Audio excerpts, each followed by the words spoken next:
You ever wondered how to play Czechoslovakia Russian style? Mass assault, mass manpower, maximum divisions. Paradox suggests you play more Skoda style, where you're making quality items, exporting them, and building a quality army from the top down. What did we say? Paradox? Sadly, no. And we embrace mass mobilization as Czechoslovakia, with a division that looks something like this. When the man with the rifle shoots, the man without the rifle follows. Am I right, guys? Say yes in the comments. Delete your entire army. We're selling everything. I'll buy that at a high price. A little bit of tank, a little bit of tank, a little bit of gun, a little bit of first aid, a little bit of train, a little bit of everything. Don't forget to click market options and auto accept. Guns, I love them. I love them. 1, 2, 3, 4, 5, 6. There we go. Lots of guns. And we also need to say the Mayo needs to prioritize numbers. Quantity, quantity, quantity, quantity, quantity.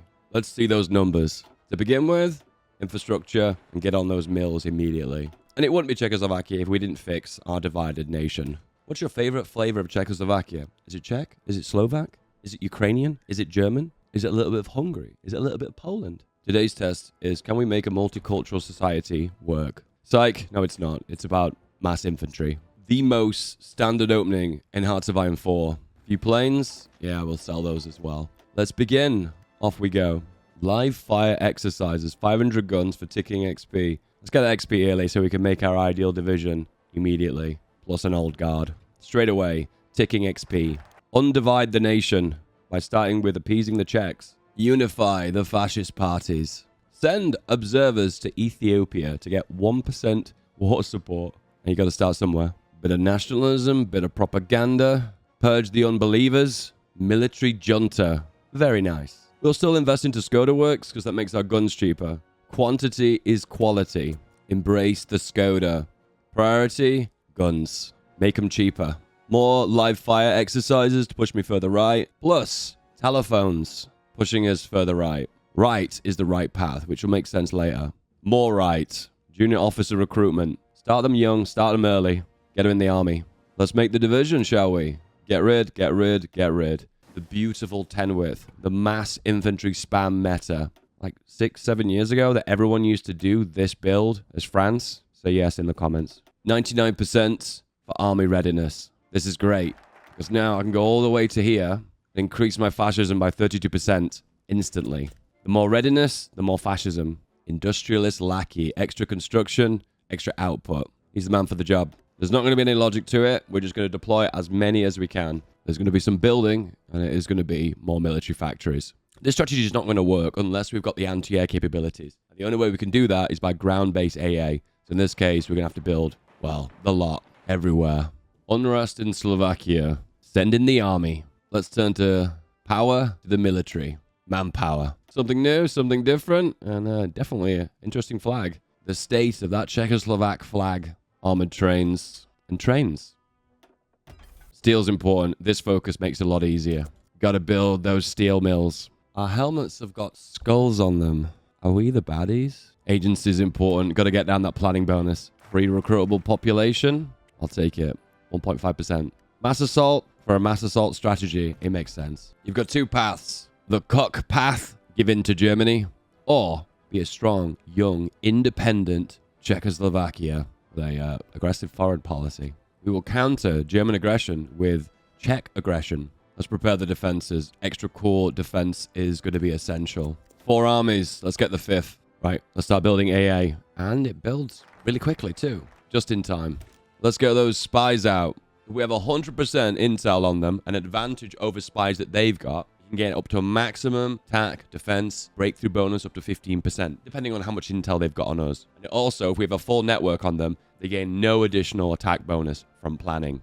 That's the main reason we go for spies. Deploy 120 divisions. How many army in the field? 600k. You know, we can do better than that. We can start expanding this division soon. Skulls 1 followed by Skulls 2. If you know the reference to this, you're a star. The armies, you know how to do this, right? You split them off one at a time. 5 armies. Shift click to form a field marshal. Disband. And click on the field marshal. Evenly distributed armies. Get them on the front. One thing's inevitable. Initially, we're going to get pushed back. But we just need to make sure we don't completely fold. Rally against Germany. This max outs our readiness, and it also gives us a 10% defense against Germany for 2 years. And also 5% recruitable, because we're going to go for extensive conscription. Going to do another 30 divisions, because I think the numbers are a little bit low at the moment, and redistribute them among the 5 armies. 5 armies, deploy them. Click on the Field Marshal. Evenly distributed. Okay, what's the numbers now? 750. That's better. The German demands for our territory in the Sudeten region have become increasingly hostile, and now their forces are massing along our border. A conference is being held in Munich where the European leaders are discussing the future of Czechoslovakia, but we haven't been invited. We will never surrender. It's not over. Lots of micro required here. Need to make sure that we're holding different fronts. So they're massing our air on us right now. 400 CAS, kind of light to begin with. If we can hold this first wave of force attack, it's going to look a lot more positive for us. Click on the army, click on this bar, and you can see here, 33 days until we lose, which is such a long amount of time. So many things can change within that period. So that's in our favor. Next up, let's have a look at the air. So you can see here, we're shooting down a load of their bombers because we've got so much static AA, we're shooting at them quite aggressively. Static AA is a weird one because it is really effective when you place it in certain regions, particularly ones that do get bombed frequently. The only downside is it's static, and if that area doesn't get bombed, it's just a waste. Maximum defense strategy. Feel a bit nervous about this one, so what I'm going to do is select these guys, press S to split, 5 S to split, so 2 divisions will move over, and I'm going to shift left right click to put them in this region, this area that's getting a beating. Same again here too. Split up a few divisions, move them here, just to make sure this battle looks more favorably. 15 days, I don't like the look of that. Field Marshal, organization first. If you have a reinforced rate advantage over your opponent, it tends to be more effective on the defense, especially when you've got lots of divisions that are sitting in reserve. Like for instance, if you look here, 2 divisions in reserve. The quicker we can reinforce into the front line, the quicker we can defend. Or even on the attack as well. Reinforce rate works either way. Having that advantage on reinforce rate is big. Same again. Split them off. Make sure you don't abandon the front line. Move over more divisions. Same again. This area is what's getting hit the most. I think it's because it's getting cast heavily. Yeah, it is. More defense on core territory. More. This here is big. Defense on core territory. And there's loads of these in the Czechoslovakian focus tree. Okay, I've got reinforced memed here. This sadly can happen, but luckily losing ground here isn't a big deal because we've not got force to lose and to re-counterattack into. All right, the CAS have well and truly arrived right now. We're hitting 1,000 CAS bombing this region. This is where it starts. Look at all those CAS attacks. So much bombing. That's why having anti-air on is such a big deal in this game. But today, we're doing mass infantry, mass assault. This is the way. This is going to be a bit of a grind because the amount of air power that we're shooting down with the static AA is limited. A lot of them are getting through, and not many are getting intercepted and shot down. We've reached a turning point. Look closely. Can you see it? When you see it, tell me what you can see. Tell me what's going on here. What do all of these have in common? Can you see it? Do you know what it is? Tell me in the comments. What is it? Okay, spoiler. It's the strength bar. Strength indicates how much manpower, how much equipment are in this division. If it's below 100%, that means they're suffering from a penalty of how many stats they can project into like these battles. In this case, you can also see they're suffering from attrition, meaning they're taking more losses in strength. And this icon means low supply as well, meaning they're also suffering from another malus to their attack capabilities. See this here? 43% breakthrough. Now that is huge, particularly for a tank division, because breakthrough is a big stat for tanks. So right now, they're in a bad way. They're still attacking. They're still pushing. They're taking some insane losses, but they're still going. And I think the reason they're still going is that their air power is still pretty strong. Tenacious defense. Living off the land. Less attrition's good. Victory or death. It's very relevant for the strategy, isn't it? But no. Operational reserve, so it'll take less equipment and manpower losses due to having higher HP. A lot of doctrines here don't benefit me, but this one does. Great war infantry. Extra defense. Sure. Can we make a push here? So this is an advantage to push here. Why? Disconnected by 1, 2, 3, 4, 5 provinces. If I push here, that means I'm going to reduce this front down from, well, 5 down to 3. So it's an advantage because then I can hold a narrower front. Is there enough firepower to do this, though? I'm going to hold control to do a support attack. And now we have an easier front to hold. Probably could do the same 2 here. Look at this. 1, 2, 3, 4. We could just hold it with the 2 if we push here. So let's do that. Be aware, though, you're pushing into territory that is not considered Czech homelands. It's considered German core territory. That means you're not getting all your attack and defense bonuses. So it is a little bit harder to hold this territory. But now we've got a narrower front line. We can hold with more divisions and have a slightly higher chance of holding ground. I'm also going to try push into here too. Push here. Maybe bring a few more divisions over. Support attack. A few more around here. A lot of firepower. A lot of divisions. Because they're low strength and low supply, I see myself as an advantage. Whoosh. Showing green. It's showing we can win. Battle can be won within 17 days. Just keep cycling divisions in. You've got so many. They're so weak, so just keep cycling them over and over again. No. And we're denied. That's okay. Select the entire army. H to hold. And we can go another day. Oh, 4 divisions now. Ooh, I want to try this. So S is split. Move them over. 4 divisions pushing from 3 different sides, meaning the combat width is larger. 140 combat width because we're pushing in the main lands of hills, plus 35 for each additional direction.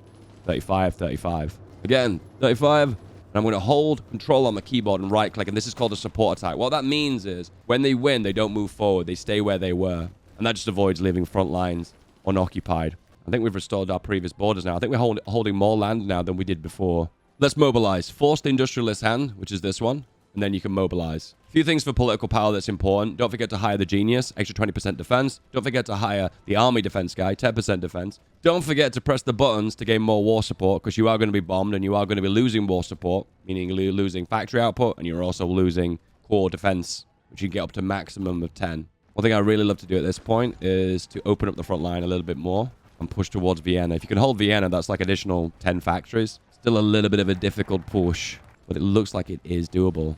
There we go. Push again, push again, push again. And don't forget to do support attacks to keep additional damage. Once again, another downside of pushing out of this region is you're not going to have the air support defense. So we're not going to be able to shoot down their bombers. But let's have a look at how many bombers we have shot down. So go over the last 12 months. We can see here losses. They lost 359 bombers. They're tacticals. And they've also lost 399, we'll call it 400, CAS, just from static AA. Once again, those numbers look good. However, I don't think it's worth static AA. This is just a wonky, weird build that I'm just doing for fun. And there we go. We push the river line. That's a really good place to hold. War economy. Now we've got lots of civilian factories. We can import steel. Now the numbers we're pumping out for guns now is insane. It's time to expand. This increases our army size from about 700k to 1.2 million. The amount of guns that we're producing, it only puts us behind for 81 days. Probably less than when we gain production efficiency. Hence the reason why we need the steel. Now I feel so brave and ballsy, I'm going to exercise them all across the entire front line. Now not all of them will be exercising. If you click on the total army, you can see, look, most of them are already regulars, so they're not exercising, but these ones are. That 25% attack damage is just massive, so get it. This is a good focus. Mobilize the reserves, an extra 15% recruitable population factor, which just means 15% more on top of your 5%, plus any other modifiers that you've already stacked as well. So more on top of the base amount. Now let's skip to the good part. Defeat the Austrians and also core Austria. Bypass because we're already at war with Germany and Austria doesn't exist. And to click this, we need to already occupy Austria. Oh, that's sad, because if we could have caught it before occupying it, we could have a defense and attack bonus into core territory. Fortify a strong Hungary. Hungary becomes a puppet of ours. Could they say no? Improve relations. Another push. Push! Objective, secure Vienna. Got the river line. How many divisions here? 3 Germans versus 20 Czechs. But we have to push that hard river line in winter with snow. Okay, that's not going to happen. Hungary has accepted. They are now a puppet of ours. Option to occupy Romania and Yugoslavia. I know what we're doing right now. This is forming Austria-Hungary, isn't it? Czech, Hungary, Romania, Yugoslavia, Austria. Well, I know where this is going. Okay, we're going to do attack, but it's going to be a careful attack. I want to push here only when I know I can definitely make good gains. Now we've secured the river line. We can now push into Vienna from the other side. More manpower, 5% recruitable. Desperate defense is so OP. The battle for Vienna. With loads of Italian divisions, but not actively in the war. So they just instantly get pushed out because they're not in the conflict. Okay, if there's any way I want to push, it is going to be into Austria, isn't it?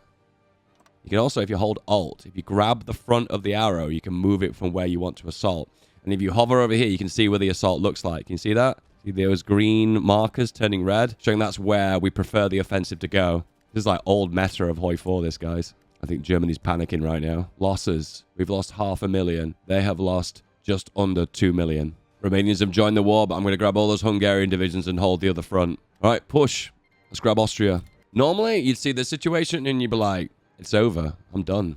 Not in this timeline. It's nice to be in a situation where I can sell guns whilst I'm at war. The best kind of encirclements happen without even seeing. I'll take it. Maybe there's another one here as well. Push into here. Closing pockets is important. One, you're reducing the army size for the enemy, but also top it off as well. Remember, you've got 3 divisions here that are not engaged on the whole front, and you want to make the main front line as strong as possible.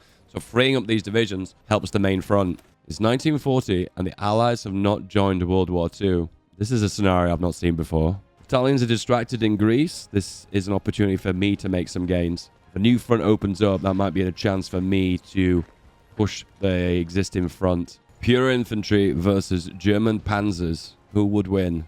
Okay, it looks like it's the panzers. All right, okay, I've learnt my lesson. All right, the front line's opened up.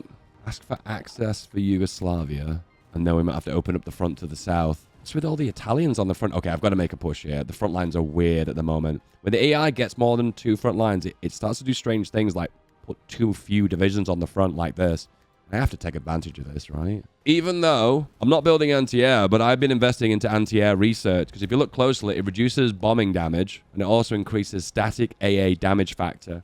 The more of this you stack, the more damage your static AA will do. You can select a policy, and we're going to either go for numbers, which makes sense, or reduce steel requirement. You know what? I've gone with numbers this far. Let's just go all the way with them. Production efficiency 85%, producing 364 guns per day. Germany's declared war on Poland. Another front's opened up. Poland and the Soviet Union. The Allies have declared on the Soviets before they declared on the Germans. Tanks, aircraft, combined arms, the future. Not in this timeline. Banging on the back door of Berlin with pure infantry. Never mind taking Austria out. I think I'm going to take out Germany whole before I take out little Austria. Feeling confident. Let's go from careful to balanced. More battles, more green bubbles. We've decrypted their ciphers. Okay, in that case, let's go for the big breakthrough. In this case, I actually want to go aggressive. I'm dreading this. What are the losses? So we're still considered a minor power. They've lost 2.7 million, and I've lost 1.79 million. That's bad for me. Really bad, because I don't have manpower to lose where Germany does. How are they doing? 82% towards capitulation. Let's grab Hamburg. Bremen, Dortmund, and I think that should cap them. It's insane how skinny Germany can get before they cap. I think Hamburg is it. That's the final straw. There we go. Now, never mind masses of armaments. We can do this. Core Austria. Okay. Big push across the front. Aggressive. Reclaim territory. Build civs inside of Hungary. Lower their autonomy. Also, I'm going to send guns to Hungary as well. Never mind guns, actually. Send them convoys. Convoys for a landlocked nation. This makes perfect sense. Contribution, 100%. I have soloed the Axis. Merely a landlocked nation in Europe. Fortunately, I can't take their navy because I need to have occupied land that connects to the ocean that I owned before the war, which I don't. That's pretty big. Integrate Hungary. This is what I own and what I occupy. It's difficult to see what I own, right? The old ways are old. Let's modernize. Engineers, anti-air, artillery. Build everything inside of Hungary so we can reduce their autonomy. Change of plan. Large unit tactics. With that, a significantly bigger division. Something like that. Finally, got the political power. No more Hungary. And finally, the best of all. Austro-Hungarian Empire. 1.85 million manpower. That's not too bad. Declare on France. 2 armies on Holland. 1 on Belgium. Half an army on Luxembourg. And the other half on the front line of France. It starts. Go on, Dutch. Join the war. There we go. And we just melt the front line. The Czech invasion of the lowlands. This is the most historical game. France! Without... No, they still have disjointed government. I don't understand this game. I normally say at this point the second fall of France, but this is the first. With the contribution system, the Soviet Union gets the biggest chunk of France. Can't say I agree with this decision. Okay, I'm going to let the Allies reoccupy France. Then I'll take France again. That way I'll occupy it and not the Soviet Union. It wouldn't be a Hoi 4 game if I didn't end it with an invasion of the Soviet Union, right? Also comes with a bonus. 10% attack against the Soviets. This is our Barbarossa. And finish it up with a flame tank as well. Front line in the West doesn't matter because I'm at war with everyone. This is what I ended up with. We went with heavy flamers. We went with standard engineers. And we also went with recon rangers. Look at all those plus signs. Where's the best place to attack? Well, anywhere. 123,000 guns. Okay, we've got too many guns. Finally, we can change the Skoda works to a tank. The long pause can only mean one thing. No more Soviet Union. Oh, only 42% contribution. Okay, I have to be very careful what land you pick here then. The meta would be to grab the coastline, because therefore, if they did occupy land in the peace conference, they couldn't reinforce it, so you could just take it for free. Yep, I'm not going to take the rest. I'm just going to take the outskirts, and they'll have no divisions on the inside, so I can just mop it up. Trump mastered the art of the deal. I do the art of the border gore. Comment below. Damn, Dave, that's gross. Sure is. Here you go. They've joined the Allies, and then they join the war, even though they have no divisions on the front, and I can just walk into them. Working as intended, Paradox. Bet you didn't know this, but interesting fact, Russia is a landlocked nation. Never seen that before. The Russian Federation has inherited the Soviets' collab government. So that means I can cap them right now. Chicken pox. The Czechoslovakian Republic to the Czechoslovakian state, so it's the Austro-Hungarian Empire to the unified Euro-Asian Empire. Mass infantry works. However, I would probably recommend putting AA in it. That would make a lot of difference. If your name's on screen right now, you are a legend. I love you to bits. Thanks for continuing to support the channel. You're a legend. Hope you have a good day. I'll see you soon. Bye-bye.